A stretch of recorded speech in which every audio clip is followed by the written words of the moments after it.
ಎಲ್ಲರಿಗೂ MCQ master ಕ್ವಿಜ್ಗೆ ಸ್ವಾಗತ. ಇಂದಿನ ಮೊದಲ ಪ್ರಶ್ನೆ, 2026ರ ಏಪ್ರಿಲ್ನಲ್ಲಿ ನಡೆದ ಮೊದಲ ಬ್ರಿಕ್ಸ್ ಆರೋಗ್ಯ ಕಾರ್ಯಕಾರಿ ಗುಂಪು ಸಭೆಯ ಅಧ್ಯಕ್ಷತೆ ವಹಿಸಿದವರು ಯಾರು? Option A J P. Naidu, option B Punya Salila Srivastava, option C doctor Mansukh Mandaviya, option D doctor Bharati Praveen Pawar. ಸರಿಯಾದ ಉತ್ತರ ಆಪ್ಷನ್ ಬಿ ಪುಣ್ಯ ಸಲೀಲ ಶ್ರೀವಾತ್ಸವ. ಇದ್ರದ್ದು ಸ್ವಲ್ಪ ಡೀಟೇಲ್ ಆಗಿ ನೋಡೋದಾದ್ರೆ, ದಿನಾಂಕ 15-16 ಏಪ್ರಿಲ್ 2026ರಂದು ಇದು ನಡೆದಿದ್ದು. ಸ್ಥಳ ಎಲ್ಲಿ? ನವದೆಹಲಿ, ಭಾರತ. ಆಯೋಜಕ ಯಾರು ಮಾಡಿರೋದು?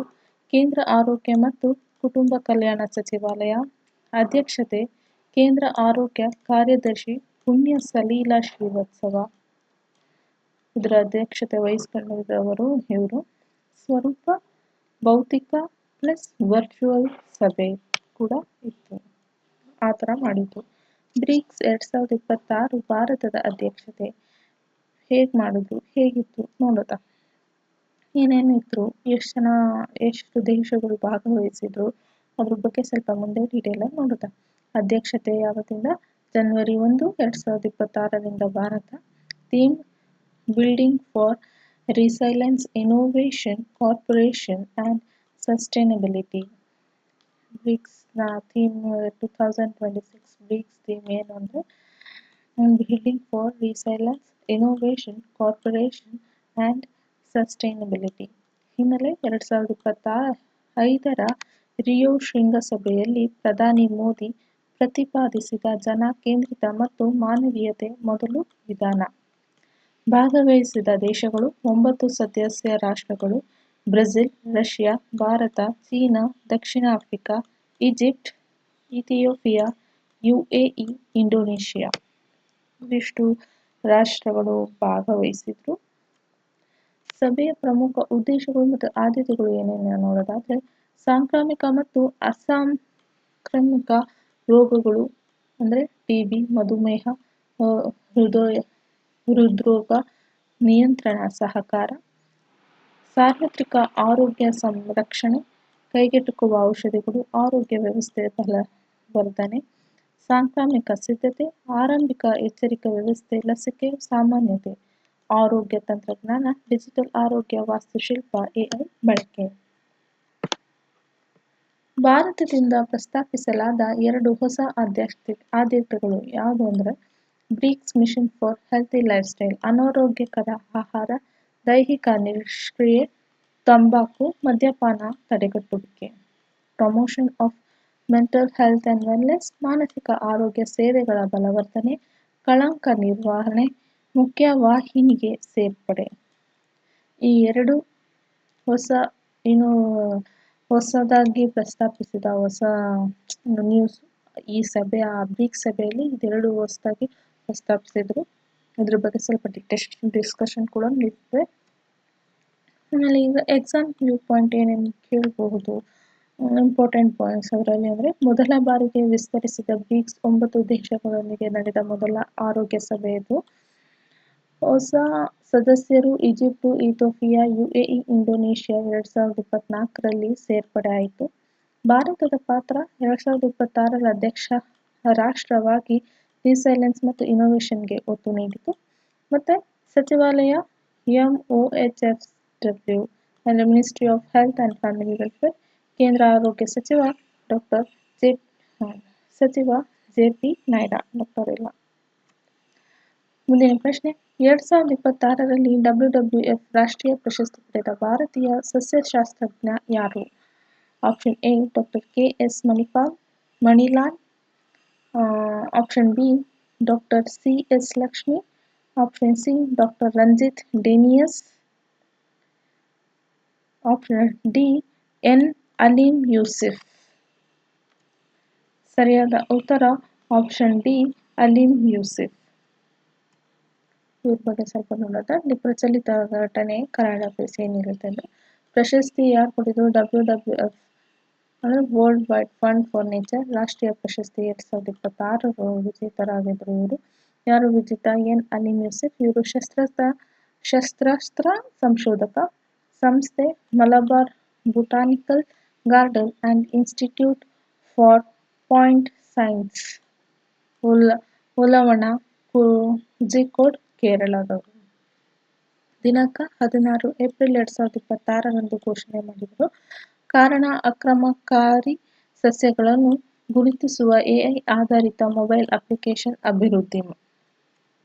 ಅಪ್ಲಿಕೇಶನ್ ಬಗ್ಗೆ ನೋಡೋದಾದ್ರೆ ಅಪ್ಲಿಕೇಶನ್ ಯಾವುದು? ನ್ಯೂ ಫೆತಿ ಐಡಿ ಆ್ಯಪ್ ಅನ್ನೋದು. ಇದ್ರ ಬಗ್ಗೆ ಸ್ವಲ್ಪ ನೋಡಿದ ಅಪ್ಲಿಕೇಶನ್ ಹೆಸರು ನ್ಯೂ ಫೆತಿ ಐಡಿ ಆ್ಯಪ್. ತಂತ್ರಜ್ಞಾನ ಯೋಲೋ V11 ಮನೀಶ್ ಲರ್ನಿಂಗ್ ಮಾದರಿ ಪ್ಲಸ್ ಇಮೇಜ್ ರೆಕಗ್ನೈಸೇಷನ್ ಪ್ಲಸ್ ಮತ್ತು ಜಿಯೋಸ್ಪೇಷಿಯಲ್ ಟ್ರ್ಯಾಕಿಂಗ್. ಕಾರ್ಯ ಕೇರಳದಲ್ಲಿ ದಾಖಲಾಗಿರುವ ಸುಮಾರು 100 ಆಕ್ರಮಣಕಾರಿ ಸಸ್ಯ ಪ್ರಭೇದಗಳನ್ನು ಗುರುತಿಸುವುದು. ವಿಶೇಷತೆ ಸಂಪೂರ್ಣ ಆಫ್ಲೈನ್ನಲ್ಲಿ ಕಾರ್ಯನಿರ್ವಹಣೆ.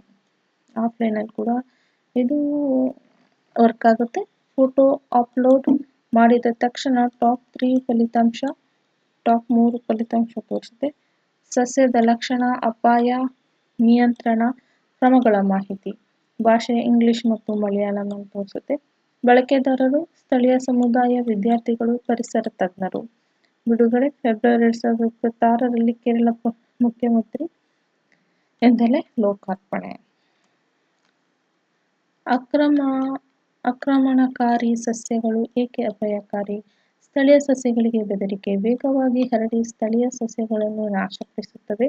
ಜೀವವೈವಿಧ್ಯತೆ ನಷ್ಟ, ಆಹಾರ ಸರಪಳಿ ವ್ಯತ್ಯಯ, ಸಸ್ಯಾಹಾರಿಗಳಿಗೆ ಆಹಾರ ಕೊರತೆ, ಹುಲಿಗಳಿಗೆ ಬೇಟೆ, ಚಿರತೆ. ಭಾರತದ ಸ್ಥಿತಿ 2/3 ನೈಸರ್ಗಿಕ ಆವಾಸಸ್ಥಳಗಳಲ್ಲಿ 11 ಪ್ರಮುಖ ಆಕ್ರಮಣಕಾರಿ ಪ್ರಭೇದಗಳು. ಕೆಲವು ಪ್ರಭೇದಗಳ ವ್ಯಾಪ್ತಿ ದ್ವಿಗುಣವಾಗಿದೆ. ಪರೀಕ್ಷೆಗೆ ಬೇಕಾದ ಮುಖ್ಯ ಅಂಕಗಳು ಅಂದರೆ WWF world wide fund for nature 1961ರಲ್ಲಿ ಸ್ಥಾಪನೆ. ಮುಖ್ಯಾಲಯ ಸ್ವಿಟ್ಜರ್ಲ್ಯಾಂಡ್. MBGIPS ಜಲಜೀವಿ ಮತ್ತು ಜಲಸಸ್ಯಗಳ ಸಂರಕ್ಷಣೆ ಮೀಸಲಾದ ರಾಷ್ಟ್ರೀಯ ಸಂಸ್ಥೆ ಇದು. ನಿಯೋಫೈಟ್ ಅಂದರೆ ಹೊಸದಾಗಿ ಪರಿಚಯಿಸಿದ ವಿದೇಶಿ ಸಸ್ಯ ಪ್ರಭೇದ. YOLO V11 you only look once real time object detection AI ಮಾದರಿ. ಮೊದಲ ಬಾರಿಗೆ ಎಐ ಆಧಾರಿತ ಆಫ್ಲೈನ್ ಅಪ್ಲಿಕೇಶನ್ ಮೂಲಕ ಆಕ್ರಮಣಕಾರಿ ಸಸ್ಯ ಪತ್ತೆ. ಮುಂದಿನ ಪ್ರಶ್ನೆ, ಫೈನಾನ್ಷಿಯಲ್ ಇಯರ್ FY 2025-2026ರಲ್ಲಿ ಭಾರತದ ಸರ್ಕಾರ ಎಷ್ಟು ಸ್ಟಾರ್ಟ್ಅಪ್ಗಳಿಗೆ ಮಾನ್ಯತೆ ನೀಡಿದೆ? ಮಾನ್ಯತೆ ನೀಡಿದೆ. Option A 36,400, option B 45,300, option C 55,200ಕ್ಕೂ ಅಧಿಕ, ಆಪ್ಷನ್ ಡಿ 62,300. ಸರಿಯಾದ ಉತ್ತರ ಆಪ್ಷನ್ ಸಿ 55,200ಕ್ಕೂ ಅಧಿಕ ಅಂದರೆ ಜಾಸ್ತಿ. ಕರೆಂಟ್ ಅಫೇರ್ಸ್ ನೋಡೋದಾದ್ರೆ ಪ್ರಮುಖ ಘಟನೆ ಅಂಕಿಅಂಶ ಫೈನಾನ್ಷಿಯಲ್ ಇಯರ್ 2025-26ರಲ್ಲಿ 55,200ಕ್ಕೂ ಅಧಿಕ ಸ್ಟಾರ್ಟ್ಅಪ್ಗಳಿಗೆ DPIIT ಮಾನ್ಯತೆ. ಇದು ಸ್ಟಾರ್ಟ್ಅಪ್ ಇಂಡಿಯಾ ಆರಂಭವಾದ 2016ರಿಂದ ಒಂದೇ ವರ್ಷದಲ್ಲಿ ಅತಿ ಹೆಚ್ಚು ಘೋಷಣೆ. ವಾಣಿಜ್ಯ ಮತ್ತು ಕೈಗಾರಿಕಾ ಸಚಿವಾಲಯ 13 ಏಪ್ರಿಲ್ 2026ರಂದು ವಾರ್ಷಿಕ ಬೆಳವಣಿಗೆ ಹಿಂದಿನ ವರ್ಷ ಫೈನಾನ್ಷಿಯಲ್ ಇಯರ್ 25-51.6% ಹೆಚ್ಚಳ. ಒಟ್ಟಾರೆ ಸ್ಥಿತಿ ನೋಡೋದಾದ್ರೆ ಮಾರ್ಚ್ 31, 2026ರಂತೆ ಫೈನಾನ್ಷಿಯಲ್ ಇಯರ್ ನೋಡೋದಾದ್ರೆ ಒಟ್ಟು DPIIT ಮಾನ್ಯತೆ ಪಡೆದ ಸ್ಟಾರ್ಟ್ಅಪ್ಗಳು 2.23 ಲಕ್ಷಕ್ಕೂ ಅಧಿಕವಾಗಿದೆ. ಸೃಷ್ಟಿಯಾದ ನೇರ ಉದ್ಯೋಗ 23.36 ಲಕ್ಷಕ್ಕೂ ಅಧಿಕ. ಫೈನಾನ್ಷಿಯಲ್ ಇಯರ್ 2026 ಅಲ್ಲಿ ಸೇರಿದ ಉದ್ಯೋಗ 4.9 ಲಕ್ಷ ರಿಂದ 36.1 ವಾರ್ಷಿಕ ಏರಿಕೆ. ಮಹಿಳಾ ನಾಯಕತ್ವ 1.7 ಲಕ್ಷ ಸ್ಟಾರ್ಟ್ಅಪ್ಗಳಿಗೆ ಕನಿಷ್ಠ ಒಂದು ಮಹಿಳಾ ನಿರ್ದೇಶಕಿ ಅಥವಾ ಪಾಲುದಾರ. ಒಟ್ಟು ಸೇರಿದರೆ 48%.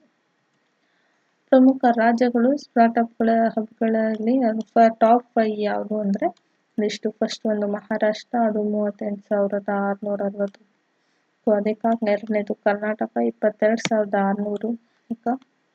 ಉತ್ತರ ಪ್ರದೇಶ 21,960 ಅಧಿಕ. ದೆಹಲಿ ಮತ್ತು ಗುಜರಾತ್ ಟಾಪ್ 5 ಅಲ್ಲಿದೆ. ಮೊದಲನೇದು ಮಹಾರಾಷ್ಟ್ರ, ಎರಡನೇದು ಕರ್ನಾಟಕ, ಮೂರನೇದು ಉತ್ತರ ಕನ್ನಡ. ದೆಹಲಿ ಮತ್ತು ಗುಜರಾತ್ 4th ಪ್ಲೇಸಲ್ಲಿದೆ. ಕರ್ನಾಟಕ ಸರ್ಕಾರದ 3 ಪ್ರಮುಖ ಯೋಜನೆಗಳು ಧನಸಹಾಯ ಯಾವುದು ಅಂದರೆ ಫಂಡ್ಸ್ ಫಾರ್ ಸ್ಟಾರ್ಟ್ಅಪ್ಸ್ ಅಂದರೆ ಫೈನಾನ್ಷಿಯಲ್ 2026ರಲ್ಲಿ 135 ಎಐಗಳಿಗೆ 7,000 ಕೋಟಿ ವಿತರಣೆ. 1,420ಕ್ಕೂ ಅಧಿಕ ಸ್ಟಾರ್ಟ್ಅಪ್ಗಳಲ್ಲಿ 26,900 ಕೋಟಿ ಹೂಡಿಕೆಯಾಗಿದೆ. ಎಫ್ಎಫ್ಎಸ್ 2.0 10,000 ಕೋಟಿ ಹೊಸ ನಿಧಿ ಘೋಷಣೆ ಕೂಡ ಆಗಿದೆ. ಎರಡನೇದು credit guarantee scheme for startups ಅಂದರೆ ಇದರಲ್ಲಿ ಗ್ಯಾರಂಟಿ ಮಿತಿ 20,000 ಕೋಟಿಗೆ ದ್ವಿಗುಣವಾಗಿದೆ.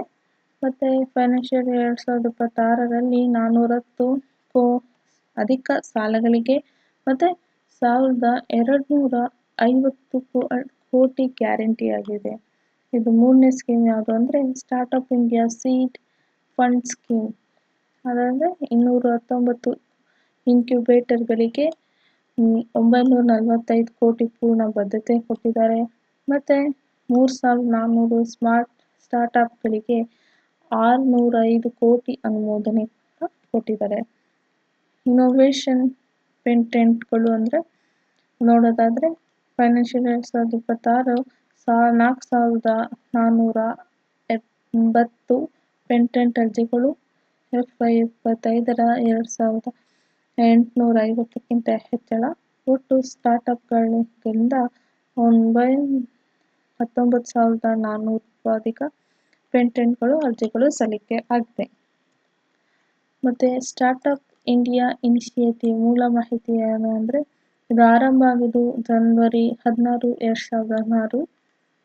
ಉದ್ದೇಶ ನಾವೀನ್ಯತೆ, ಪೂರಕ ವಾತಾವರಣ, ಹೂಡಿಕೆ ಉತ್ತೇಜನ, ಉದ್ಯಮಶೀಲತೆ, ಮಾನ್ಯತೆ, DPIIT ಪ್ರಮಾಣೀಕರಣ, ತೆರಿಗೆ ವಿನಾಯಿತಿ, ಸುಲಭ ಅನುಪಾಲನೆ, ಧನಸಹಾಯ. ಸ್ಥಾನ ಭಾರತ ಈಗ ವಿಶ್ವದ 3ನೇ ಅತಿದೊಡ್ಡ ಸ್ಟಾರ್ಟ್ಅಪ್ ಪರಿಸರ ವ್ಯವಸ್ಥೆಯಾಗಿದೆ. ಮುಂದಿನ ಪ್ರಶ್ನೆ, ಭಾರತದ ಮೊದಲ ವಾಟರ್ ನ್ಯೂಟ್ರಲ್ ರೈಲ್ವೆ ಡಿಪೋ ಯಾವುದು? Option A Mathura depot, option B Kankaria Cochin depot, option C Tughlakabad depot, option D Perambur depot. ಸರಿಯಾದ ಉತ್ತರ option B Kankaria Cochin depot. ಇದ್ರ ಬಗ್ಗೆ ಕರೆಂಟ್ ಅಫೇರ್ಸ್ ನೋಡೋದಾದರೆ ಸಾಧನೆ. ಕಂಕರಿಯಾ ಕೊಚ್ಚಿನ್ ಡಿಪೋ ಅಹಮದಾಬಾದಲ್ಲಿದೆ. ಭಾರತದ ಮೊದಲ ವಾಟರ್ ನ್ಯೂಟ್ರಲ್ ರೈಲ್ವೆ ಡಿಪೋ ಆಗಿದೆ. ವಿಭವ ಇದು ಪಶ್ಚಿಮ ರೈಲ್ವೆ ಗುಜರಾತ್ ಸೇರುತ್ತೆ. ಘೋಷಣೆ ಏಪ್ರಿಲ್ 2026 ವಿಶ್ವದ ಭೂ ದಿನ ಸಂದರ್ಭದಲ್ಲಿ.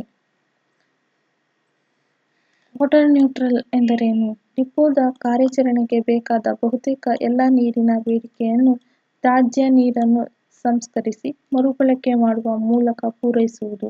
ಇದರಿಂದ ಬಾಹ್ಯ ಶುದ್ಧ ನೀರಿನ ಮೂಲಕ ಮೇಲಿನ ಅವಲಂಬನೆ ಶೂನ್ಯಕ್ಕೆ ಇಳಿಯುತ್ತದೆ. ಪ್ರಮುಖ ಅಂಕಿಅಂಶಗಳು: ದೈನಂದಿನ ನೀರು ಉಳಿತಾಯ 1.60 ಲಕ್ಷ ಲೀಟರ್ ರಿಂದ 300+ ಮನೆ ಟ್ಯಾಂಕ್ಗಳಿಗೆ ಸಮ. ವಾರ್ಷಿಕ ಉಳಿತಾಯ 5.84 ಕೋಟಿ ಲೀಟರ್. ಕಾರ್ಯವಿಧಾನ ಸಂಪೂರ್ಣ ಲೈಫ್ ರಾಸಾಯನಿಕ ರಹಿತ, ವೆಚ್ಚ ಪರಿಣಾಮಕಾರಿ. ಅಂದರೆ 160 ಲೀಟರ್ನ ಮನೆ ಟ್ಯಾಂಕರ್ಗಳಿಗೆ ಸಮ ಬೇಕಾಗುತ್ತೆ. ಅದರಲ್ಲಿ ವಾರ್ಷಿಕ ಉಳಿತಾಯ ಮಾಡೋದ್ರಿಂದ 5.84 ಕೋಟಿ ಲೀಟರ್ ಉಳಿತಾಯ ಆಗುತ್ತೆ. ಮಹತ್ವದ ಪರಿಣಾಮ ಏನಾಗುತ್ತೆ ಅಂದರೆ ಪರಿಸರ ಅಂತರ್ಜಲ ಮೇಲಿನ ಒತ್ತಡ ಕಡಿಮೆ, ರಾಸಾಯನಿಕ ಬಳಕೆ ಇರಲ್ಲ, ಆರ್ಥಿಕ ನೀರಿನ ಬಳಕೆ ವೆಚ್ಚದಲ್ಲಿ ಗಣನೀಯ ಇಳಿಕೆಯಾಗಿರುತ್ತೆ. ನೀತಿ ಭಾರತೀಯ ರೈಲ್ವೆ ಜಲ ನೀತಿಗೆ ಅನುಗುಣ ತ್ಯಾಜ್ಯ ನೀರು ಮರುಬಳಕೆ, ಮಳೆ ನೀರು ಕೊಯ್ಲು ಮಾದರಿ, ನೀರಿನ ಕೊರತೆ ಇರುವ ಪ್ರದೇಶಗಳ ಇತರ ಡಿಪೋಗಳಿಗೆ ಮಾದರಿ ನೀರಿನ ಕೊರತೆ ಇರುವ ಪ್ರದೇಶಗಳ ಇತರ ಡಿಪೋಗಳಿಗೆ ಮಾದರಿಯಾಗಿರುತ್ತದೆ. ಭಾರತೀಯ ರೈಲ್ವೆ ಜಲ ಸಂರಕ್ಷಣೆ ಇತರ ಕ್ರಮಗಳು ಯಾವ ಥರ ಅಂದರೆ 109 ಜಲಮೂಲಗಳ ಪುನರುಜ್ಜೀವನ, ಕೆರೆ, ಕೊಳ, ತೇವಭೂಮಿ, SCR, SECR, WR ಮುಂಚೂಣಿಯಲ್ಲಿ. ಮಧ್ಯ ರೈಲ್ವೆ 32 ಸಂಸ್ಕರಣಾ ಘಟಕಗಳ ಮೂಲಕ ದಿನಕ್ಕೆ 1 ಕೋಟಿ ಅಧಿಕ ಲೀಟರ್ ಮರುಬಳಕೆ ನೀರಾಗಿರುತ್ತೆ. ಎಲ್ಲರಿಗೂ ಧನ್ಯವಾದ. ಮುಂದಿನ ವಿಡಿಯೋದಲ್ಲಿ ಭೇಟಿಯಾಗ. ಅಲ್ಲಿವರೆಗೂ ಥ್ಯಾಂಕ್ ಯು. ಸಬ್ಸ್ಕ್ರೈಬ್, ಲೈಕ್ ಮತ್ತು ಶೇರ್ ಕೊಡಿ. ಅಕಸ್ಮಾತ್ ಇಷ್ಟ ಇಲ್ಲ ಅಂದರೆ ಡಿಸ್ಲೈಕ್ ಅಂತಲೂ ಕೊಡಿ. Thank you.